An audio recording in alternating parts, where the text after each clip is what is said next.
Welcome to okay TV. నేను miss శ్రావ్య. నా బ్యాక్గ్రౌండ్లో మీకు ప్రశాంతమైనటువంటి వాతావరణం కనబడుతుంది. అయితే మరికొద్ది రోజుల్లో ఈ వాతావరణం అయితే ఇక్కడ ఉండదు. ఎక్కడ ఉన్నావు శ్రావ్య, ఏం చేయబోతున్నావు అంటే సరిగ్గా మీరు ఇక్కడ బ్యాక్గ్రౌండ్లో బోర్డు చూసినట్టయితే ప్రొఫెసర్ జయశంకర్ తెలంగాణ రాష్ట్ర వ్యవసాయ విశ్వవిద్యాలయం. సో మనం అగ్రికల్చర్ యూనివర్సిటీలో ఉన్నాం, రాజేంద్ర నగర్. మీ అందరికి కూడా తెలుసు, ఇక్కడ స్టూడెంట్స్ అందరు కూడా కొట్లాడడం జరిగింది. దేనికోసం అంటే ఇక్కడ హైకోర్టు పార్కింగ్ ఇబ్బంది అవుతుంది కేవలం అని చెప్పి ఈ యూనివర్సిటీలో దాదాపు 100 ఎకరాల విస్తీర్ణంలో ఇక్కడ హైకోర్టుని కట్టడానికి మరి తెలంగాణ ప్రభుత్వం అంటే కొత్త ప్రభుత్వం ఏర్పడిన తర్వాత తీసుకున్నటువంటి మొట్టమొదటి డెసిషన్ ఇది. సో చాలామంది దీన్ని ఖండిస్తున్నప్పటికీ, స్టూడెంట్స్ వద్దు అని చెప్పి నిరసనలు తెలిసినప్పటికీ కూడా ఇక్కడ ఉన్నటువంటి 100 ఎకరాలు యూనివర్సిటీ ల్యాండ్ని తీసుకొని మరి కడతా ఉన్నారు. సో దీని గురించి మనతో మాట్లాడడానికి ప్రొఫెసర్ వినాయక్ రెడ్డి గారు ఉన్నారు. సో ఆయన మనం కలిసి ఇక్కడికి రావడం జరిగింది. సో చాలా బాధాకరం దీని గురించి. అసలు ఇక్కడ హైకోర్టు కట్టడం వల్ల యూనివర్సిటీకి ఎటువంటి డ్యామేజ్ జరగబోతుంది అనేదే ఇప్పుడు మన ప్రధాన అంశం. సార్ నమస్తే అండి, ఎలా ఉన్నారు? సో మనము మొత్తానికి ఎప్పటి నుంచో అనుకుంటున్నాము ఇక్కడికి రావాలని. సో ఆఫ్టర్ ఎలక్షన్స్ రిజల్ట్స్ అన్నీ అయిపోయినాయి కాబట్టి ఇక్కడ హైకోర్టు కడదామని చెప్పి తెలంగాణ ప్రభుత్వం కావచ్చు, రేవంత్ రెడ్డి గారు నిర్ణయం తీసుకున్నారు. మొట్టమొదటిగా మిమ్మల్ని అడగాల్సినటువంటి ప్రశ్న, ఇక్కడ గవర్నమెంట్ ల్యాండ్ చాలా ఉంది. అంటే అగ్రికల్చర్ యూనివర్సిటీలో ఇప్పుడు మనం చూస్తున్నాం, నించున్నాము, గాలి, అద్భుతమైనటువంటి చెట్లు, ఒక అడవి ప్రాంతం లాగా. సో పిల్లలకు కూడా చదువుకోవడానికి కావచ్చు, ప్రాక్టికల్గా వాళ్ళు ఇక్కడ బటర్ఫ్లై పార్క్, బయోడైవర్సిటీ అన్నీ ఉన్నాయి కాబట్టి ఎటువంటి ఇబ్బంది లేదు. ఇది కాకుండా తెలంగాణలో అసలు గవర్నమెంట్ భూమే లేదా? హైదరాబాద్ పరిసర ప్రాంతాల్లో ఇక్కడే తీసుకోవాల్సినటువంటి నిర్ణయం ఎందుకు? దీని వెనకాల కారణాలు ఏంటి? వీళ్ళు ఇప్పుడు ప్రస్తుత ప్రభుత్వం అధికారంలోకి వచ్చిన తర్వాత మీరు కాక చూసినట్లయితే ఆయన 9th ఎప్పుడో ఛార్జ్ తీసుకున్నాడు. 31/12 నాడు మాత్రమే ఈ ల్యాండ్ని అడాప్ట్ చేయడం జరిగింది. యాక్చువల్గా ప్రభుత్వం ముందర ఎన్నో రకాలైన సమస్యలు ఉన్నాయి. ఇది ప్రధాన సమస్యగా తీసుకోవడం ఎందుకనేది అసలు అర్థం కాని ప్రశ్న ప్రజలకి. అంతేకాకుండా ఈ ప్రపంచవ్యాప్తంగా ఇప్పుడు జరుగుతున్న చర్చ ఏంటండి, ఈ ప్రకృతి విధ్వంసం గురించి ఎక్కువగా చర్చ జరుగుతుంది.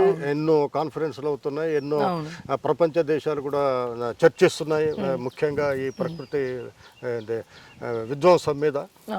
ఇటువంటి ఎప్పుడు ఈ ల్యాండ్ని ఎందుకు అలాట్ చేసిండ్రు అనేది ఒక చాలా ఆశ్చర్యకరమైన విషయం. అంతేకాకుండా ఈ ల్యాండ్లో మీరు చూస్తున్నారు కదా, వ్యవసాయ జీవ వైవిధ్యం ఉంది. ఇక్కడ లోపలికి పోతే ఇదివరకు మేము వచ్చినప్పుడు ఇవన్నీ కూడా మేము లోపలికి పోయినాం, ఇవన్నీ కూడా మీరు చూస్తున్నారు, ఇవన్నీ కూడా అన్ని చోట్ల సీజ్ చేశారు. లోపల బటర్ఫ్లై పార్క్ ఉంది, ఇక్కడ నెమళ్ళు ఉంటాయి, ఇక్కడ మీరు చూస్తున్నారు ఎంతో అడవి.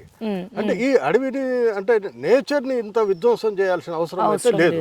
ఒకవేళ కోర్టుకే కావాలనుకోండి, కోర్టుకి కావాలంటే జస్ట్ మీరు ఇంకొక 1/2 కిలోమీటర్ పోయినట్లయితే గవర్నమెంట్ ల్యాండ్ 200 ఎకరాలు ఉంది, అదైనా తీసుకోవచ్చు. అంటే అదేమైనా మరి ప్రభుత్వంలో ఉన్న వాళ్ళు ఏమైనా రియల్ ఎస్టేట్ బిజినెస్, ఎందుకంటే ప్రభుత్వంలో ఉన్న వాళ్ళు మనం గత ప్రభుత్వం కూడా చూసినాం ఏంటంటే వాళ్ళు ఆక్యుపై చేసుకోవడము, ఆక్రమించుకోవడము, అక్రమాలు చేయటము అవన్నీ జరుగుతున్నాయి. ఇక్కడ కోర్టుని అడ్డం పెట్టుకొని అవేమన్నా ప్రభుత్వం తీసుకొని ల్యాండ్ డెవలప్ చేస్తామని వాళ్ళకి ఏమైనా ఉందా? హైకోర్టు భూముల వాల్యూ పెరిగిపోతుంది. రేపు లాయర్లు అందరూ కూడా ఇటు రావాల్సి వస్తుంది. ఎందుకంటే ఇప్పుడు సికింద్రాబాద్ లో ఉండే లాయర్ రోజులు వచ్చిపోవాలంటే ఇక్కడ రాకపోవడం సాధ్యం కాదు. యాక్చువల్ గా మేము అనేది ఏంటంటే ఇప్పుడు జైల్ని షిఫ్ట్ చేస్తా అంటున్నారు. జైల్లో ఒక 50-100 ఎకరాలు ఉంది, అక్కడ ప్రింటింగ్ ప్రెస్ కూడా ఉంది. ఇప్పుడు ప్రింటింగ్ ప్రెస్ ఏం పనిచేయట్లేదు.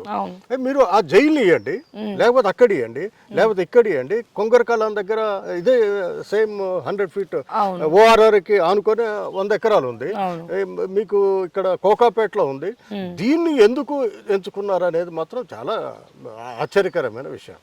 చాలా ఎంత తీవ్రమైన విషయం అంటే, ఇంతకు ముందు మేము వచ్చినప్పుడు లోపలికి పోయినాము, అక్కడ ఇంతకు ముందు ఏముంటుండే అగ్రికల్చర్ బిజినెస్ కాలేజ్ ఉంటుండే. అక్కడ 50 ఏండ్ల సంధి లోపల ఒకసారి కనబడుతుంది సార్.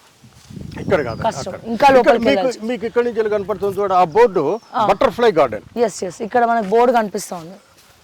ఆ బోర్డును చూడండి. అవును ఆ బోర్డు అక్కడ మీకు ఇంకా డీటెయిల్ గా అంటే ఇప్పుడు మేము తీసిన ఫోటోలు కూడా ఇస్తాము. ఓకే, అక్కడ ఉంది చూడండి, అది బటర్ఫ్లై బటర్ఫ్లై గార్డెన్ అది. Yes, కొన్ని మనకు కనబడుతున్నాయి కూడా బటర్ఫ్లైస్ అని కొన్ని. ఇక్కడ వందల కొద్ది నెమళ్ళు, మార్నింగ్ కాక మీరు వచ్చినట్లయితే వందల కొద్ది నెమళ్ళు ఉంటాయి. ఇవన్నీ కూడా డిస్లోకేట్ అవుతాయి. ముఖ్యంగా ఏంటంటే ఇక్కడ 50 సంవత్సరాల నుంచి వెళ్ళి పెంచుతున్న మెడిసినల్ ప్లాంట్స్ ఉన్నాయి. అవును, ఔషధాలు, దివ్య ఔషధాలు అన్ని కూడా ఇందులో ఉన్నాయి.